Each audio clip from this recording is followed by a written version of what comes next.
এই লেয়ারটাকে বাদ দিয়ে তারপরে কিন্তু আওয়ামী লীগের নেতৃত্বের অভাব হবে না। আওয়ামী লীগ অনেক বড় দল, অনেক নেতা এখানে আছে। একটা লেয়ার চলে গেলে আরেকটা লেয়ার উঠে আসবে। ক্ষমতা আওয়ামী লীগ চেয়েছে, এবার তো প্রথম না। আওয়ামী লীগকে 96 ইলেকশনের আগে ক্ষমা চায় নাই? চাইছে তো। 96 ইলেকশন আগে আওয়ামী লীগ সমাজ প্রকাশ্যে বলছে যে আমাদের ভুল ভ্রান্তি হয়েছে অনেক, আমরা ভুল ভ্রান্তি থেকে আপনাদের ক্ষমা চাই। তাদের ক্ষমা চাইছে। এখন এক ক্ষমা কতবার চাইতে হবে? জামাত তো একবারও ক্ষমা চায় নাই। বিএনপি এবং সরকার এদের অবস্থান মাঝে মাঝে সমঝোতামূলক, মাঝে মাঝে দ্বান্দ্বিক। বিএনপির যে বড় দাবিটা সেটা তো সরকার মানে নাই। এই সরকার কিছু কিছু ক্ষেত্রে অযোগ্য হতে পারে, কিন্তু এই সরকার যে মানে আপনার কি বলে কোনো মতলব খারাপ, কোনো খারাপ মতলব নিয়ে আসছে, এটা আমি মনে করি না। অনেকগুলি ক্ষেত্রে অযোগ্যতা আছে, অনেকগুলি সংস্কার কমিটি করছে যেগুলো আমার পছন্দ হয় নাই। আমার কাছে মনে হয়েছে অযোগ্য লোককে দায়িত্ব দেওয়া হয়েছে। সুপ্রিয় দর্শক, আসসালামু আলাইকুম। নিয়মিত আমাদের আয়োজন পাওয়ার অ্যান্ড পলিটিক্সের যে সাক্ষাৎকার, সেখানে আজকে আমাদের সঙ্গে রয়েছেন সিনিয়র সাংবাদিক মাসুদ কামাল। সমসাময়িক বিষয় এবং রাজনীতিক বিষয় নিয়ে আমরা ভাইয়ের সঙ্গে আলাপ করব।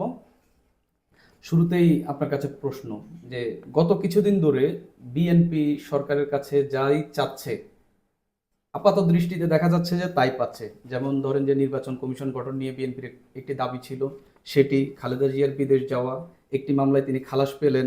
তারেক রহমানের যে গ্রেনেড হামলা মামলা, সেটা নিয়ে একটা সিদ্ধান্ত এলো এবং তারেক রহমানের দেশে ফেরারও একটা অগ্রগতি দেখা যাচ্ছে, যেহেতু তিনি একটি মামলায় খালাস পেলেন। সরকার কি নানা চাপের মুখে বিএনপির কাছে কি মাথা নোয়াচ্ছে, নাকি বিএনপির হাত ধরে? কারণ সরকারের তো একটা বিপক্ষ গোষ্ঠী আওয়ামী লীগ আছে, সেই ক্ষেত্রে বিএনপির পক্ষ থেকে কি নিজেদেরকে বাঁচানোর একটি চেষ্টা করছে কিনা?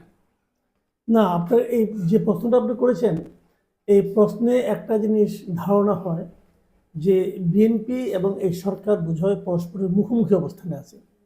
বাট এই কথাটা তো সত্য না, এই কথাটা স্বাভাবিক না। স্বাভাবিক না কেন? যে সরকার তো বিএনপি, জামাতে ইসলাম অথবা অন্য যে রাজনৈতিক দলগুলো আছে সবাইকে নিয়েই তো সে তাকে কাজ করতে হবে। সে তো আওয়ামী লীগকে পাচ্ছে না, অথবা আওয়ামী লীগকে তারা চাচ্ছেও না।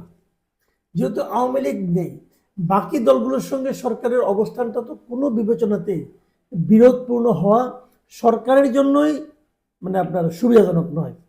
কাজে সরকার বিরোধীদের কথা মানতেছে। কেবল বিএনপি কেন, সরকার কোন দলের কথা মানে নাই? সব দলের কথাই মানতেছে টুকটাক, এমনকি ছাত্রদের আবদারও মানতেছে। কাজে এটাকে আমি মনে করি না যে বিএনপির কাছে সরকার নতজানু হয়েছে। বরঞ্চ বিএনপির যে বড় দাবিটা সেটা তো সরকার মানে নাই। বিএনপি বলেছে না যে নির্বাচনের রোডম্যাপ দেন। সরকার কি এখনো রোডম্যাপ দিয়েছে? দেয়নি তো। কাজে বিএনপির কাছে সরকার নতজানু হয়ে গেছে, আমি বিষয়টাকে এভাবে দেখি না। তবে বিএনপির রাজনৈতিক দাবিগুলো এগুলো উঠবে। এবং এই সরকারের কাজটা কি? এই সরকারের কাজই হচ্ছে যে তারা বিএনপির এবং অন্য অন্য রাজনৈতিক দলকে তাদের গুডবুকে নিয়ে সমস্যাটার সমাধান করা। কি সমস্যা? যে এই নির্বাচনের পথে, সংস্কারের পথে অগ্রসর হওয়া। সেই কাজটা সরকার করার চেষ্টা করছে। কাজে আমি মনে করি না যে বিএনপির কাছে সে নতজানু হয়েছে অথবা অন্য কোনো দলের কাছে হয়েছে। তবে এদের কথা তারা মানছে, এই মানাটাও আমি মনে করি দেশের সার্বিক শান্তি শৃঙ্খলার জন্য প্রয়োজনীয়।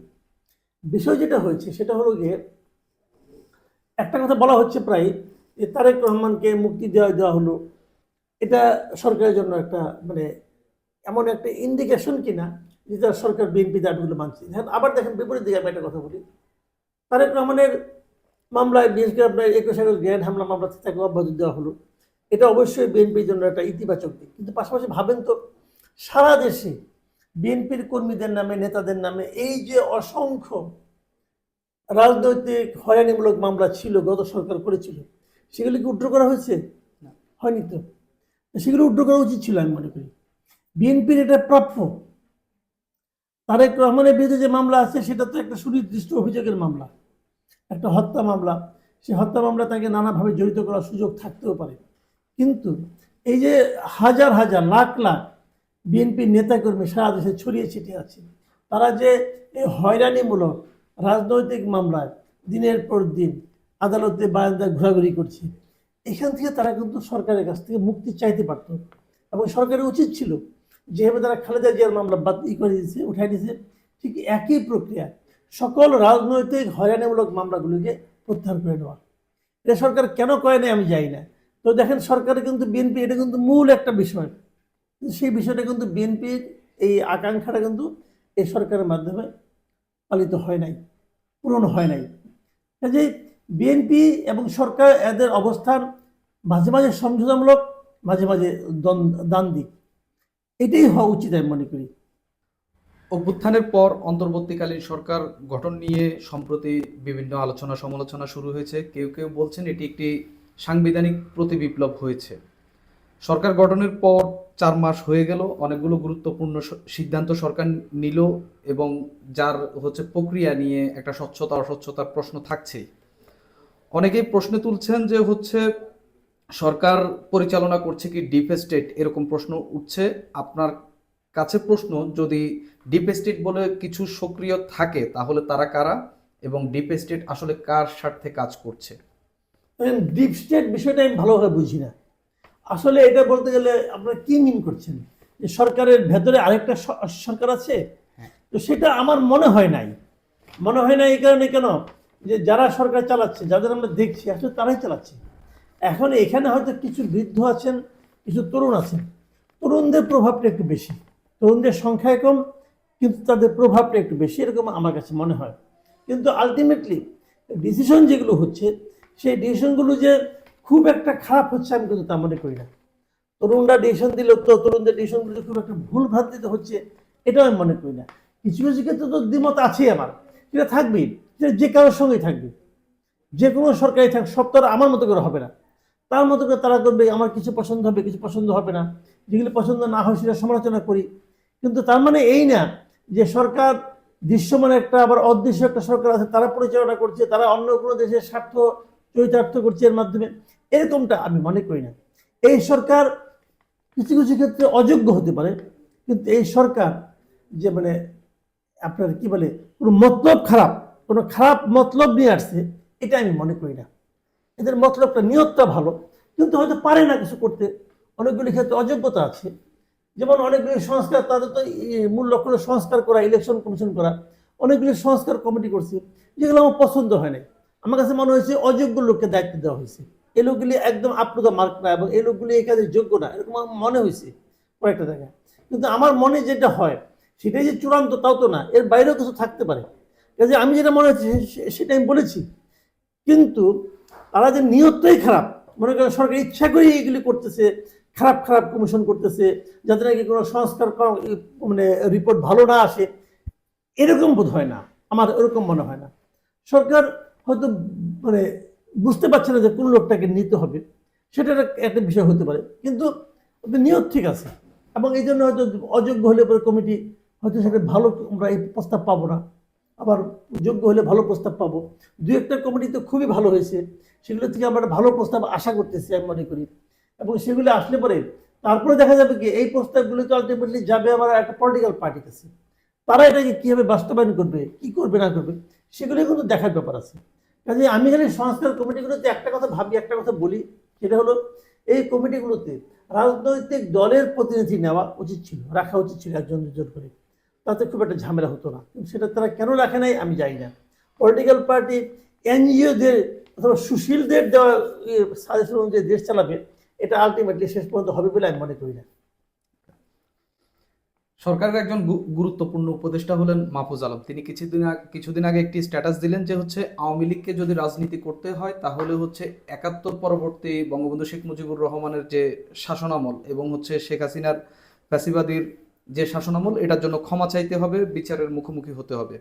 কিন্তু 1971 সালের মুক্তিযুদ্ধের বিরোধিতাকারী জামাতে ইসলামের ক্ষমাও চাননি, এখন পর্যন্ত বিচারও হয়নি।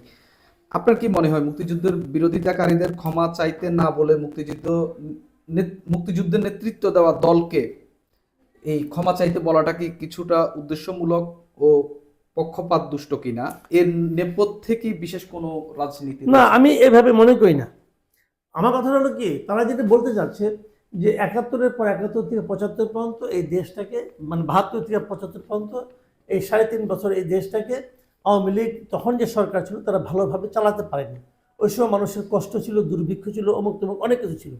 কিন্তু সেটা তো শেখ মুজিব সরকারের আমলের কথা। তার জন্য আজকের আওয়ামী লীগ ক্ষমা চাইলে চাইতেও পারে, কোনো সমস্যা নেই। এটার সঙ্গে আমার কোনো সমস্যা, আওয়ামী লীগ বলে ওই সময় আমরা পারি না, এবং ক্ষমা তো আওয়ামী লীগ চেয়েছে, এবার তো প্রথম না। আওয়ামী লীগকে 96 ইলেকশনের আগে ক্ষমা চায় নাই? চাইছে তো। 96 ইলেকশনের আগে আওয়ামী লীগ সমস্ত প্রকাশ্যে বলছে যে আমাদের ভুল ভ্রান্তি হয়েছে অনেক, আমরা ভুল ভ্রান্তি থেকে আপনাদের কাছে ক্ষমা চাই। তাদের ক্ষমা চাইছে। এখন এক ক্ষমা কতবার চাইতে হবে? জামাত তো একবারও ক্ষমা চায় নাই। কাজে এটা না, মাহফুজ আলম যে কথাটা বলেছেন, যে কথা হলো যে শেখ মুজিবকে তারা মূল্যায়ন করতে পারে যদি তার উত্তরসূরিরা এই তার আচরণ নিয়ে ক্ষমা চায়। এই জায়গাটা আমার কাছে মনে হয়েছে কনফিউজিং। এই জায়গাটা আমার মনে হয়েছে সে ঠিক বলে নাই। ঠিক বলে নাই কেন? শেখ মুজিব যা করেছেন করেছেন, উনার কর্মকাণ্ডের জন্য উনার বিচার হবে, কিন্তু মূল্যায়ন হবে, কিন্তু উনার জন্য, উনার কর্মকাণ্ডের জন্য উনার উত্তরসূরিরা ক্ষমা চাইবেন, তারপরে আপনারা শেখ মুজিবকে মূল্যায়ন করবেন। এটা হয় না, এটা হয় না। মানে দাদার বিচার নাতির আচরণ যে করা যায় না, এটা হলো মূল কথা আর কি। কাজে ওখানে ওটা বলতে বলতে অনেক সময় মানুষ বলে ফেলায়, এটা হয়, হতে পারে এরকম। কিন্তু আমি এটাকে লজিক্যাল মনে করি না। যে শেখ মুজিবের জায়গায় আছে। শেখ মুজিবকে আপনি খালি 72 থেকে 75 শাসনামলে বিচার করবেন না, তার আগেও শেখ মুজিব ছিলেন। ওই সময় তার যে ভূমিকা, একটা দেশকে স্বাধীন করার ক্ষেত্রে, দেশকে স্বাধিকার অর্জন করার ক্ষেত্রে তার যে ভূমিকা, এটাকে আপনি উপেক্ষা করতে পারবেন। এটা খুব গুরুত্বপূর্ণ। বাংলাদেশের সবচেয়ে পুরনো এবং অন্যতম বৃহত্তম দল হলো আওয়ামী লীগ। এই আওয়ামী লীগকে বাদ দিয়ে বাংলাদেশকে কল্পনা করাটা অনেকটাই কঠিন। অভ্যুত্থান পরবর্তী সময়ে আমরা দেখলাম যে আওয়ামী লীগ কোণঠাসা এবং মাঠেও নেই। গত 15 বছরে ফ্যাসিবাদী শাসনের দায়ে তাদের বিচারের দাবি রয়েছে জনগণের মধ্যে। কিন্তু আওয়ামী লীগ রাজনীতিতে যদি পুনর্বাসিত হতে চায়, তা কিভাবে সম্ভব হতে পারে এবং কোন প্রক্রিয়ার মধ্যে দিয়ে গেলে আওয়ামী লীগ শুধরাতে পারে? এক্ষেত্রে রাষ্ট্রের ভূমিকাটাও যদি একটু। আচ্ছা, রাষ্ট্রের ভূমিকা শুনে একটা নম্বর কথা হলো, আওয়ামী লীগ গত 15 বছর যে শাসন করেছে, এই শাসনের জন্য আওয়ামী লীগের শীর্ষস্থানীয় নেতৃবৃন্দের বিচারের আওতায় আনতে হবে। শেখ হাসিনা সহ শেখ পরিবারের লোক যারা ছিল, আওয়ামী লীগের কেন্দ্রীয় নেতৃবৃন্দ যারা ছিল, জেলা কমিটির নেতৃবৃন্দ যারা ছিল, যারা মন্ত্রী ছিলেন, এদের সবাইকে বিচারের আওতায় আনতে হবে। এবং যদি কেউ বিচারের আওতায় এসে যদি কেউ নির্দোষ প্রমাণিত হয়, নির্দোষ প্রমাণিত হবেন। যার যা সাজা হবে তাকে সেই সাজা গ্রহণ করতে হবে। এটা হলো আওয়ামী লীগের শুদ্ধি, এটা করতে হবে। এটা আওয়ামী লীগের জন্য কথা বাদ দেন আপনি। এরা এই দেশের এই ক্ষতিগুলি করেছে, অতএব সরকারের এই বিচারগুলি শুরু করে দেওয়া উচিত। তারপরে যতদিন লাগে সেটার সমাধান হবে। এবং এই লেয়ারটাকে বাদ দিয়ে তারপরে কিন্তু আওয়ামী লীগের নেতৃত্বের অভাব হবে না। আওয়ামী লীগ অনেক বড় দল, অনেক নেতা এখানে আছে। একটা লেয়ার চলে গেলে আরেকটা লেয়ার উঠে আসবে, এতে কোনো সমস্যা আমি দেখি না। এবং সেই আওয়ামী লীগ এদেশে রাজনীতি করবে এবং রাজনীতি তার করতে দেওয়ার অধিকার তার আছে, আমি মনে করি সেটাকে করতে দিতে হবে। যে আওয়ামী লীগ ওইভাবে এর মূল নেতৃত্বকে যদি আপনি এখন যারা নেতৃত্ব দিচ্ছেন এদেরকে বাদ দিতে হবে। এদেরকে এই দেশের মানুষ কখনোই গ্রহণ করবে না, এটা মাথায় রেখেন আপনি। এই শেখ হাসিনা, শেখ পরিবারের লোকজন, আওয়ামী লীগের মন্ত্রী ওবায়দুল কাদের সহ অন্যান্য মন্ত্রী, এদেরকে এই দেশের মানুষ কোনো অবস্থাতেই আর গ্রহণ করবে না। এরা বাদ, নতুন নেতৃত্ব আসতে হবে। নতুন নেতৃত্ব আসলে আওয়ামী লীগের বেইজ অনেক শক্ত, এবং আমি মনে করি এই দেশে আওয়ামী লীগ আবার দাপটের সঙ্গে ফিরে আসতে পারবে। কিন্তু এদেরকে নিয়ে না, এদেরকে যতদিন আওয়ামী লীগ ধরে রাখবে, আওয়ামী লীগ ততদিনই পিছিয়ে যাবে। নতুন নেতৃত্ব আসলে কি প্রতিহত করবে কিনা সরকার? আমার মনে হয় না। আমার মনে হয় নতুন নেতৃত্ব আসতে গেলে আওয়ামী লীগের মাঝখান থেকে একটা ইন্টারনাল একটা প্রবলেম থাকবে। কারণ পুরাতন নেতৃত্ব যারা আছে তারা দেশে আসবে না, কিন্তু আমার নেতৃত্ব ছাড়তে চাইবে না। কাজে নতুন নেতৃত্ব থেকে উঠে আসতেও সময় লাগবে। সেই যতদিন সময় লাগবে ততদিন আমার মনে হয় না যে তাদের প্রতিহত করার মতো কেউ থাকবে। আপনি দেখলেন যে 21শে আগস্ট যে গ্রেনেড হামলা মামলা, সেখানে সব আসামিকে খালাস দিয়ে দেওয়া হয়েছে। একই সঙ্গে আদালত বলল যে আগের যে রায়টি সেটি অবৈধ। এর মধ্য দিয়ে আওয়ামী লীগের যে 24 নেতাকর্মী নিহত হলেন 2004 সালের 21শে আগস্ট এবং বহু জন আহত হলেন, এই নারকীয় ঘটনার ন্যায় বিচার পাওয়ার পথ কি রুদ্ধ হয়ে গেল? এবং এবারও কি বিচার বিভাগ এবং আইনকে আওয়ামী লীগের আমলের মতো করে বিরোধীদের দমনের জন্য অন্তর্বর্তীকালীন রাজনৈতিক হাতিয়ার হিসেবে ব্যবহার করছে? না, এখানে আপনি দুটো প্রশ্ন করেছেন। একটা প্রশ্ন হলো যে এই সুবিচার পাওয়ার সম্ভাবনাটাকে রুদ্ধ হয়ে গেল কিনা। আর একটা প্রশ্ন হলো আপনার যে বিরোধী দলকে দমন করার জন্য এই আইনগুলো, আদালতকে, বিচার বিভাগকে ব্যবহার করা হচ্ছে কিনা। আমি দুটার ক্ষেত্রে আমার অবজারভেশনটা একটু অন্যরকম। আমি আপনাদেরকে বলি, আমি মনে করি না যে সুবিচার পাওয়ার পথ বন্ধ হয়ে গেল, কারণ সুবিচার পাওয়ার পথ একটা থাকা উচিত। যে ঘটনাটা ঘটেছে, যেভাবে এই মামলাটাকে বাতিল করে দেওয়া হয়েছে, সেটা আইনগতভাবে হয়তো ঠিক আছে, এটা নিয়ে আমার কোনো বক্তব্য নেই। কারণ এরা বড় বড় আইনজ্ঞ, তারা তো, যারা বিচারপতি তারা তো অনেক বুঝেন, জানেন, তারা আইনের বিষয়গুলো বুঝেন। এবং আমি যতটুকু বুঝেছি সেটা হলো, এই বিচারটার প্রক্রিয়া নিয়ে তাদের আপত্তি ছিল। মানে বিচারটা যে প্রক্রিয়ায় হচ্ছিল সেই প্রক্রিয়া নিয়েই তাদের আপত্তি, যে কারণে তারা এই বিচারটাকে বাতিল করে দিয়েছে, পুরো বিচারটাই বাতিল করে দিয়েছে। এবং যেহেতু বিচারটাই বাতিল হয়ে গেছে, কাজে এখানে বিচারের সঙ্গে যাদেরকে অপরাধী হিসাবে বিবেচনা করা হচ্ছিল তাদেরকেও মুক্তি দিয়ে দেওয়া হয়েছে। কিন্তু একটা কথা কি, ঘটনা তো ঘটছে, 21শে আগস্ট গ্রেনেড হামলা হয়েছে, সেখানে তো 24 জন লোক মারা গেছে, 300 জনের মতো লোক আহত হয়েছে। এই যে আপনি যে ঘটনাটা কি তাহলে কি মিথ্যা হয়ে গেল?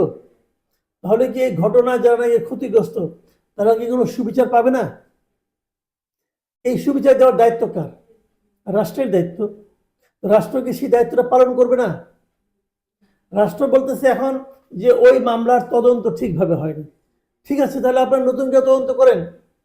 বলবেন অনেক এভিডেন্স নষ্ট হয়ে গেছে, এভিডেন্স যাদের কারণে নষ্ট হয়েছে তাদেরকে বিচারে আওতায় আনেন, কোনো প্রবলেম তো নাই। কিন্তু বিচার যদি না হয় সেটা হবে একটা বিরাট প্রহসন, মানুষ এটা নিয়ে ফান করবে, অলরেডি করছে। কিন্তু অনেকে বলতেছে যে তাহলে কি আইবি রহমানের মৃত্যু হয়েছিল কিভাবে, তার কি মৃত্যু ডায়রিয়াতে হয়েছিল? অনেকে বলতেছে এই 24 জন লোক ওখানে আসলে ওই দিন সুইসাইড করেছিল। অনেকে এমনও বলতেছে যে 2004 সালে 21শে আগস্ট থেকে আসেই নাই, 20 তারিখের পর নাকি একবার 22 তারিখ আসছে। এই যে ফান, এই যে ট্রল করাগুলো, এটা কার গায়ে লাগে? এটা লাগে বিচার বিভাগের গায়ে। আমাদের বিচার বিভাগ এখন এই পর্যায়ে নিজেদেরকে নিয়ে গেছে কিনা এটা ভেবে দেখতে হবে। এবং পাশাপাশি যে জিনিসটা ভাবতে হবে যে আমাদের বিচার বিভাগ সংস্কারের জন্য কমিশন করা হয়েছে, কমিশনের এটা চিন্তা করা উচিত যে এই ধরনের যে বিচারহীনতা অথবা বিচারের নামে প্রহসন যেগুলি, সেগুলো আসলে কতটুকু ঠিক। দেখুন, হাইকোর্ট বলতেছে এটা বিচারই ঠিক হয় নাই, তাহলে যারা নিম্ন আদালত ছিলেন তারা কি বিচারক নন? তারা কেন বুঝতে পারলেন না যে এই বিচারটা এখানে হওয়া উচিত না? যে কোর্টে বিচার হয়েছে ওই কোর্টটাকে বিচারে করার জন্য এখতিয়ার থাকতে, তারা কি এটা বুঝতেন না? এত এত বড় বড় আইনজীবী, তারা কি কেউ বুঝতেন না?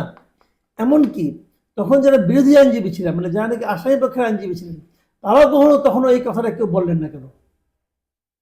তো এই বিষয়টা হলো কি যে আসলে সাধারণ মানুষের মধ্যে একটা পারসেপশন কাজ করে এই ঘটনাটা ঘটে যাওয়ার পর।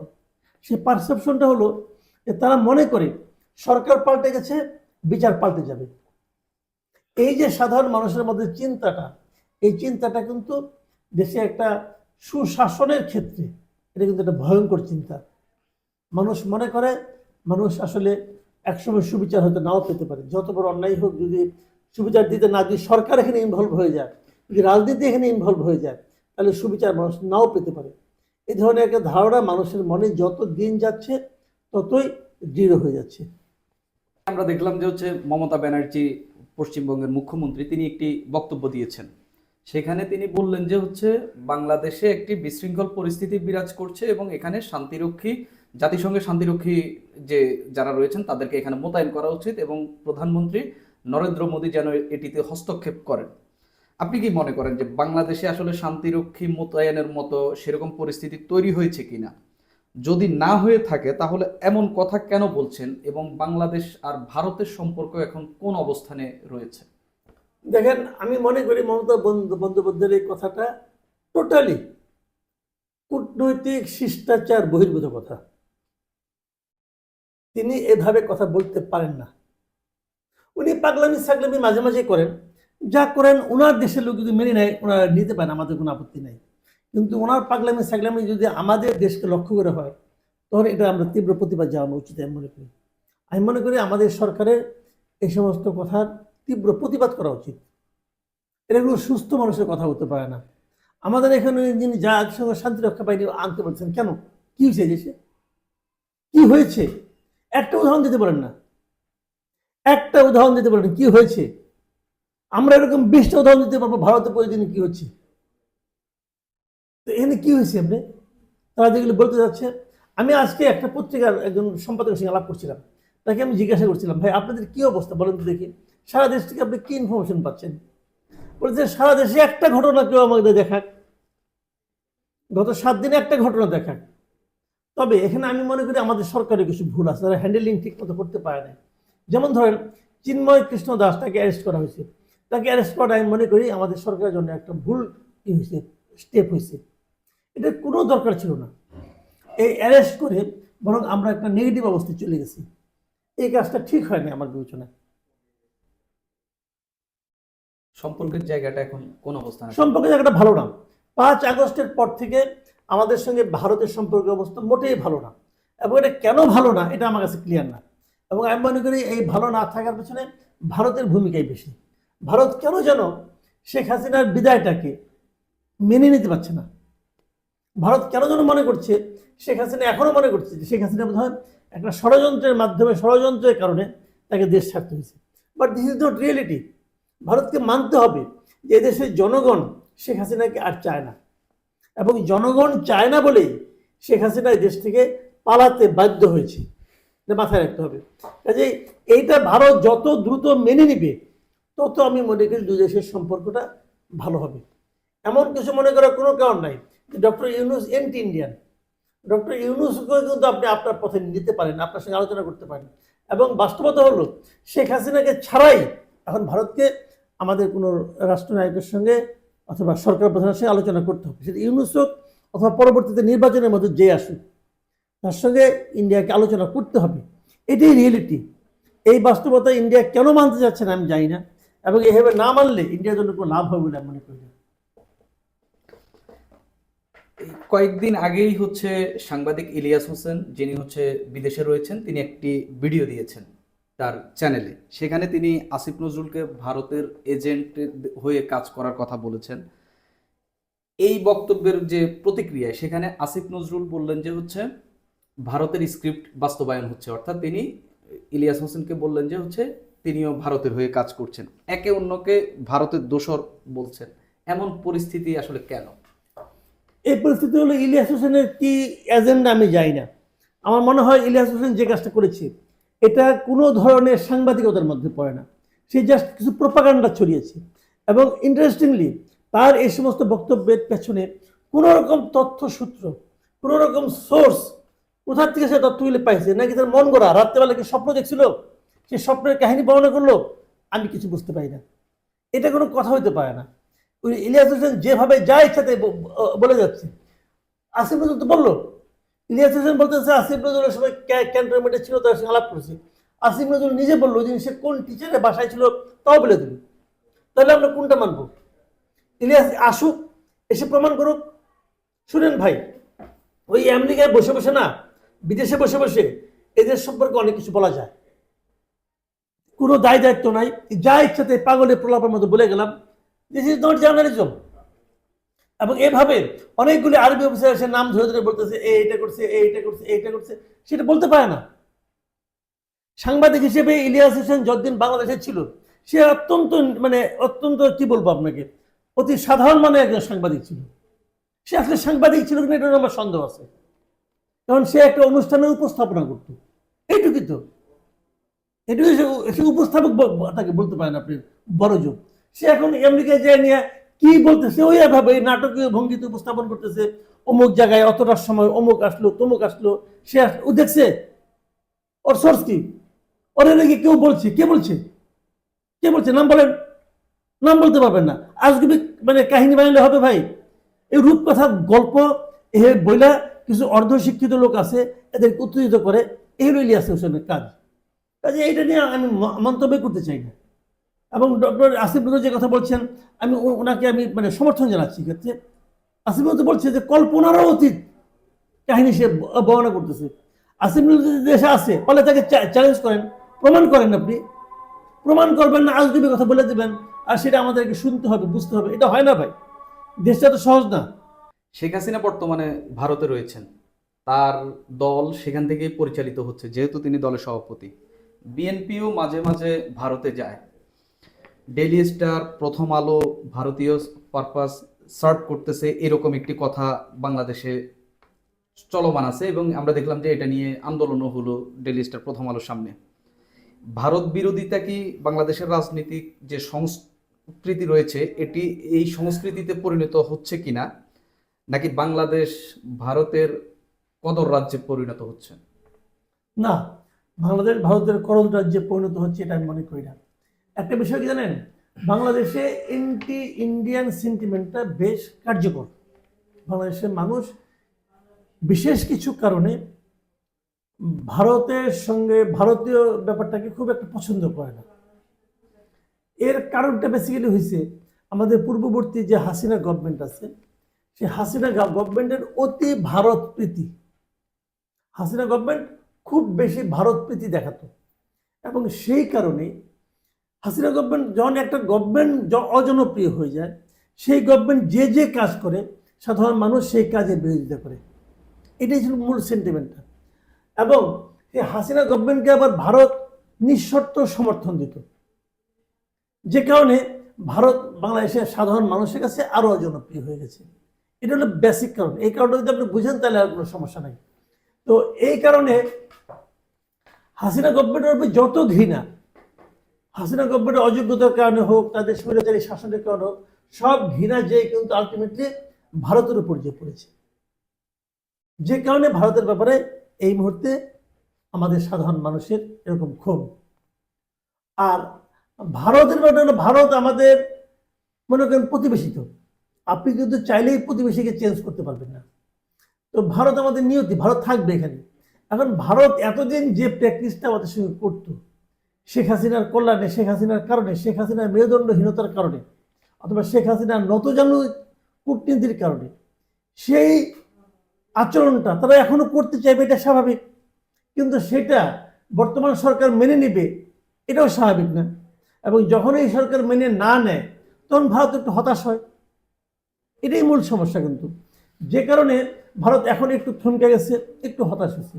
তারা হয়তো আগের মতো সম্পর্কটা পেতে চায়, আগের মতো আচরণটা পেতে চায়, এবং সে পাওয়ার লক্ষ্যে তারা নানা ধরনের ভূমিকা কিন্তু নিচ্ছে, নানা ধরনের প্রেশার কিন্তু দিচ্ছে আমাদেরকে। এবং এই প্রেশারগুলো ওখানকার যারা জনমানুষ যারা আছে, ওখানকার যারা মিডিয়া আছে, সেই মিডিয়াগুলির ভূমিকা তো খুবই ন্যাক্কারজনক। বেশ কয়েকটি টেলিভিশনের কথা আমরা বলতে পারি, তারা খুবই ন্যাক্কারজনক ভূমিকা রাখতেছে। তারা মানুষের কাছে এমন একটা প্রচার ধারণা দেওয়ার চেষ্টা করতেছে যে বাংলাদেশের মধ্যে হিন্দুরা বোধহয় সারাক্ষণ মানে মারা যাচ্ছে, তাদের বাড়ি ঘর সব পড়ে দেওয়া হচ্ছে। কোথায় কোথায়? এবং এবং ইউনূস সাহেব তো বলেছেন যে বিদেশের কোনো সাংবাদিক যদি আমাদের এখানে আসতে চায়, আসেন, দেখেন, বলেন আপনি কোথায় কি হচ্ছে, দেখান না রে ভাই। কাজেই এগুলি বলে কোনো লাভ নেই। এগুলি বলে আপনি হয়তো সাময়িক একটা হাততালি পেতে পারেন, সাময়িক কিছু উগ্রবাদী মানুষের কাছ থেকে মানে আপনার ধন্যবাদ পেতে পারেন, কিন্তু এটা বাস্তবতা আমি মনে করি নাই। আপনাকে অনেক ধন্যবাদ। ধন্যবাদ। প্রিয় দর্শক, আজ এই পর্যন্তই।